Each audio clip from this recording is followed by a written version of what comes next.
This is American Appreciation. Oh Lord. This is Music Appreciation. It is day 36 of your online learning, and it is May 18th. We're going to continue where we left off. We showed a picture the last time of Armstrong and his trumpet, and it is now 1930. And the popularity of the jazz and the blues, it's waning a little bit. Swing is the new thing. That's big brass bands, and the feel of the music is different. So he moved to Los Angeles, and he's playing at the Cotton Club, and he meets Bing Crosby. First off, the Cotton Club should ring a bell with you because I showed you a picture of it last week when we talked about Gershwin, because Gershwin is also performing at the Cotton Club. And if Louis Armstrong is also performing there, they have come a long way to allow the blacks to sing there. You might not know who Bing Crosby is. He served almost like as an ambassador to America because he traveled all around the country, around the world, playing for the troops that were on the other side of the world, to just keep them in connection and know that they were being cared about. He was an actor. He was a singer. When he sings I'm Dreaming of a White Christmas, back in the day, way before my time too, but his voice is just so gorgeous. Anyway, he sort of, I'm not going to say he takes Lewis under his wing, but he likes Lewis, and if he can help Lewis out at all, he's going to do it. Now, it's 1930, and there are some things that Louis Armstrong did that were illegal.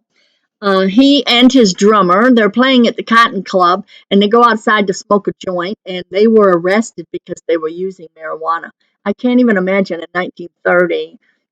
I'm thinking of when I was born. I don't even know when I first knew there was marijuana, but I did lead a pretty sheltered life. Um, Anyway, he was arrested, and I believe he spent 9 days in jail. And I'm not saying this to be flip or funny, but I couldn't help but write it because this is what he said. He didn't understand why it wasn't legal because it's 1,000 times better than whiskey. And he didn't want to be drunk, you know? I don't know why people have to drink to be drunk. I don't know why they have to be drunk. Anyway, but when you think about what life was as a black person, he continued marijuana every day of his life for the rest of his life. He never quit it. He said it makes you forget all the bad things that happens to a Negro. And probably allowed him to fit better into the world and accept other people going really far in life. And it's always like keeping the black man down. But Bing Crosby helped him. He also was in movies with Bing Crosby. Anyway, but playing his trumpet, it's a hard thing to play like he did. First off, nobody in this whole world has ever played like Louis Armstrong. He and even the people that are trumpeters now, they can't do it. I remember reading somewhere that 42 times in one song he hit this high C note that most people can't hit at all. Oh, I guess I wrote it. Known for hitting a high C on the trumpet. But to do that, he was really pushing hard with his lips, and it really took a heavy toll on his lips. He spent a lot of time in his career battling severe lip damage. Sometimes he played so hard that his lips were split wide open and they'd be bleeding, and he's suffering from the scar tissue from all the times that it split open. And a few other musicians said that his lips, and I got a picture in a minute, that it doesn't exactly look like hard as wood, but when they saw him personally, they said it's like his lips were made of wood. They were so calloused. And he would always put a salve. I know a documentary that I saw, I watched him just anytime he's just putting salve on his lips. That was his moneymaker. But I can't imagine the calluses being so severe that he was removing them himself with a razor blade. The trumpeter was so famously hard on his chops, is what he called them. He called his lips his chops, that they have a certain kind of lip condition. Now it's called the Satchmo syndrome. So he was arguably, and also the current trumpeters will say best player of all time with a trumpet. Plus, he had a huge influence over the jazz. And this is a picture that does show you his lips a little better. And you can even see scarring up underneath. And you can see it's actually deformed. So you think how often it got split. And how do you keep playing when it's split? But he never missed. He never missed playing where he was supposed to, an appointment or a gig that he had. I also know that whenever he had his manager, had him book at least 300 performances a year. That's not many days off. And then you got to practice. So I'm not sure about this lips. I just feel bad. But okay, now it's 1931. And he's in a movie, X-Flame. He's convicted of the possession of marijuana again, but his sentence is suspended. So, in other words, they didn't do anything about it. But the sad part is, and I know you're probably looking down and saying, Al Capone, what does he have to do with this? He's having problems with the mob. And he's in Chicago at this time. And they probably have 4 or 6 huge mob people like Al Capone. He's got his area. And I had started typing up the other names, and I thought, it's really not important to just know there's bad guys around every corner, and they want to own you. They want to get money from you. He was having lots of problems. He moved back to New Orleans. He thought he could get away from them. He couldn't. He finally had to leave America, and he went to Paris to try to get away. He was there a year or 2, maybe 3 years at the most. He came back, and guess what? The mob is still there. And when I say they wanted you to buy their insurance, they wanted you to, and if you were not willing, they came asking if you would like to buy their insurance with a bat in their hand to beat you up if you don't say yes. And they'll come back next week if they've beaten you this week, and they'll come back and ask you again next week. And it gets so bad that even with guns, they bring a gun. Are you going to pay me insurance? In other words, we'll keep you safe. Who's going to keep them safe from the mob? But it was the mob, the bootlegging, the whiskey, the getting money from anybody that was around trying to keep people safe from them. But also these mobs, and Frank Sinatra was also back and forth. People were thinking, oh, he's connected with a mob. Almost everybody is. You'd be surprised how many of they had a lot of money, how many of I'm not going to say the Cotton Club, I don't know, but how many clubs there were back then, and nobody knew it, but the mob was at the base of it. And so if you were playing there and you decided to leave, well, the mob's going to come because they don't want you to leave. You're making them money. They want everything to stay the same. So it's 1935. Armstrong decided he needed protection. He could not keep this with the mob, and he wasn't willing to give anybody anything unless they worked for it. After all, he worked for it. So he hired Joe Glazer as his manager. And before he was involved, the Joe Glazer was involved with the mafia earlier in his life, and Lewis felt like he's got connections, he's tough, he's probably taken people out. But he always said he was good to him, that Joe Glazer was good to him as a manager, and he was his manager the rest of the life. But he did handle the mob for Louis Armstrong. Unfortunately, after Joe Glazer died, which is before Louis Armstrong died, he realized Louis Armstrong was worth $10 million when he died. And when they signed the contract, Joe Glazer and Louis, Joe Glazer got half of his money, but unfortunately there was other money that was coming in that Joe Glazer kept himself and didn't give it, but he didn't know that till after he died. But he always spoke highly of Joe Glazer. Anyway, not just, and I'm saying it's like 1935, this is what's happening. Now, these are lots of years of the bootlegging, the liquor, insurance, and gun pointing, and tours, and he's making a lot of recording with Mills Brothers, Louis Jordan, Tommy Dorsey, Ella Fitzgerald. Those are all very high names in the jazz community. So here's a picture of Joe Glazer. He just looks like a normal person. So, pennies, pennies from heaven. you've ever heard that song. Bing Crosby was in a movie of that, and so was Louis Armstrong. And in 1937, something happened that had never happened before. The first black man to ever host a national radio broadcast. And they let Louis Armstrong. And I bet the minute he spoke the first word, anybody that heard it before he even introduced himself, you could tell who he was. I've got another picture of his trumpet. Not that I just can't remember what this one was. And why does it do that? Of him playing it. I thought when you look at the pressure that he has on his mouth, I guess, and how his lips. I wish I could have met him. I hope he's in heaven. I'd like to meet him there. Okay, now it's 1938, and he's 39 years old. He divorces Lil, and because he's getting married to Alpha. Alpha had been his girlfriend almost the entire time that he was married with Lillian. And Lillian and he was sort of irritated with Lillian because Lillian seemed to not enjoy having Clarence as part of the package of marriage because he's still raising Clarence. And also Lillian said he was never legally adopted. He was never this. And that he just hated that he was saying things that were not true. And because you didn't mess with Clarence, he's protected him since before birth. Anyway, so now I have a picture of Louis and Alpha. This is a very short marriage here. Not a very big picture, but she just looks every day. I don't even know that she was a musician at all. Of course, Lillian was, but anyway.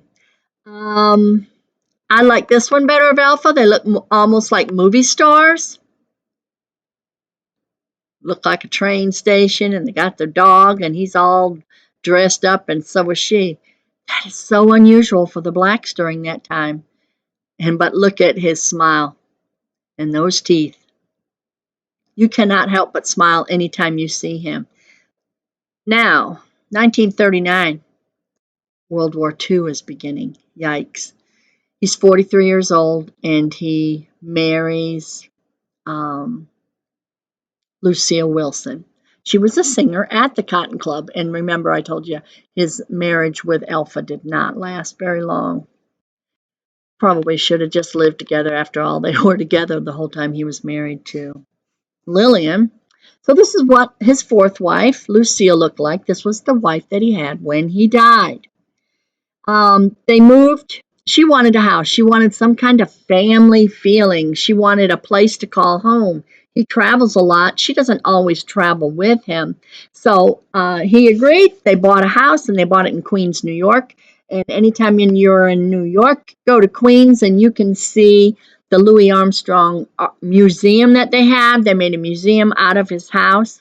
And it was a brick house, and he was so worried that people would think he was so highfalutin because brick houses back then, that meant you had money. So he went to all the neighborhood. He said, now I'm going to brick my house up, and I just want you to know, I am willing to brick your house up too. Won't be any cost to you. I'll brick your house. He went to everybody. Now, some people got their homes bricked, but some people didn't. But anyway, he didn't want it to appear like he was highfalutin and better than anybody else. So he offered that same transition to anybody in his neighborhood. And the same year, he's making more movies, Cabin in the Sky and The Five Pennies, which is Danny Kaye. I don't know if you know who Phil Donahue is, and his wife is, oh, drat, her name just left me. She used to play that girl. That was the name of the thing. Marlo Thomas, that's what it was. Danny Kaye's daughter was Marlo Thomas, and she eventually married Phil Donahue, who was a TV show host. It was called The Donahue Show, and it was about, he sort of faded out when Oprah Winfrey came in. I'd give Oprah Winfrey about 5-8 years, and then pretty soon Phil Donahue faded out. Winfrey talked about feelings, and Donahue talked about specifics of what's happening. So I think most women were at home at that time, and so they watched Oprah. 1943. Oops, I did that one already. 1945. World War II ends. Also, the taste for that swing music, it's gone too. Um, it's not totally gone, but it's not the top thing. Blues are back. The blues and jazz is back, and what better time to sing the blues because of the war? And now that the war's ending, you can step it up a little bit. So it's 1951, and I'm not even born at that time. He reached the top 10 charts with Satchmo at Symphony Hall. That was the name of the record that he had, Satchmo at Symphony Hall. And here's a picture of Armstrong in Amsterdam when he was traveling a lot. Just always, that was his persona, always looking happy. I'm not saying he truly was in his soul, but he always tried to be. He's playing in concerts. He's celebrating Ghana's independence. 100,000 frenzied fans in 1956. Yes, I was born at that time. I was still in diapers. It's 1957, and now he's speaking out against racial discrimination and violence that's happening over the school segregation. So newspapers got a hold of his remarks, and it landed on the front page, and it says, tells off Ike. So Dwight D. Eisenhower, segregation, it was about him telling him off, not to his face. He said, was telling other people, he just had no guts. He wouldn't do what was right. And so probably the worst thing that could happen is you splash that on the front page of newspapers, and it goes around the big cities and around that area and probably all the United States, and almost looks like, you know, how the news people would be like war with Louis Armstrong and Eisenhower. But it wasn't that way. But he also would not apologize. He would not take it back. And so after the Cold War, which is the late 50s, he was a musical ambassador. I told you that Bing Crosby was, the Lennon sisters, um, all kinds of group. Elvis Presley did the same thing. They became a musical ambassador for the United States because we sort of had like a bad image. And so they were the government sent these musicians and entertainers for goodwill tours to improve America's overall image. And I have a picture that is amazing, and I wondered how he felt during this, if he liked it or if he didn't. This is a picture of Louis Armstrong when he visited Africa and them carrying him and dancing with him down the streets. You see all the people that are up in the stands, and he's in some kind of chair, and they're taking him and they're uplifting him and pleased for his life. Anyway. Okay, now he's hospitalized. He has a heart attack. It's not a severe one, but he's hospitalized. It's 1959. He's 60 years old. And he bounced back. Some people didn't think he ever would, but he worked hard. He was a hard worker, and he bounced back. It took a while because they said he'd never play the same way, but he did. Anyway, it's 1963, 5, 6, 7, 8. I'm 8 years old. And Armstrong, whenever the top music, he surpassed the Beatles at the top of the pop charts. He recorded the title track for an upcoming musical called Hello, Dolly. Probably, Hello, Dolly, this is Louis, Dolly. Anyway, when the show debuted on Broadway the following year, it was a runaway hit. It soared to the top of the charts and displacing two of the songs that the Beatles had written. He was more popular than the Beatles during this time. He's 62, and he is the oldest musician in American history to have a #1 song at the age of 62. Now, this man that you're seeing beside Louis, that's Peter Davis in his older days. Matter of fact, Louis took care of Peter Davis, helped to take care of him financially. Yes, he had his own, but he wanted to make sure that that man that got him started in the music industry and taught and told him he could do better in life was taken care of. So in 1965, Peter Davis and Louis Armstrong. Okay. I think I'll show you this picture here. Talk just a little more. This is just another picture of Louis. Why didn't it open? Okay, playing, but you can see the age on him here from when he played before. And people, this is where people thought he'd never play like he did before after his stroke, but he did. Okay, I want to talk to you about Barbara Streisand before I call it a day. It's 1967, maybe 1969. Anyway, he's 69 years old. Golly, I'm making good time here. I have a lot of pictures on the other, so maybe I'll only do 3 videos this week. It'll be your lucky day. He's 69 years old and he's recording his last hit. My favorite song. My husband and I danced to this at every one of my children's weddings. It's our song, and I know that all of you know it. And when you were in elementary, I believe you're not so old that you sang and signed What a Wonderful World with me at May Day. It wasn't a huge hit in his lifetime back then, but in 1987, it was included in a soundtrack of Robin Williams, the comedian. Actually, he killed himself about 5, 6 years ago. He was in Good Morning Vietnam, and he was on that show. He was a radio host and just trying to make people happy. I don't know if you've ever seen it. It is a good movie to watch, but because What a Wonderful World was played on that, it became a #1 hit and also one of his signature tunes. Okay, this is Barbara Streisand. Guess what? Hello, Dolly. Got them Emmys. Oh, not Emmys, excuse me. Grammy Awards. Barbara Streisand, We've Only Just Begun. The Way We Were, that song there. But they both won Grammys for Hello, Dolly. That was for the Broadway hit. Anyway, I think I will stop here today, and I will call it a day and be making my last video tomorrow. Have a good afternoon. Bye.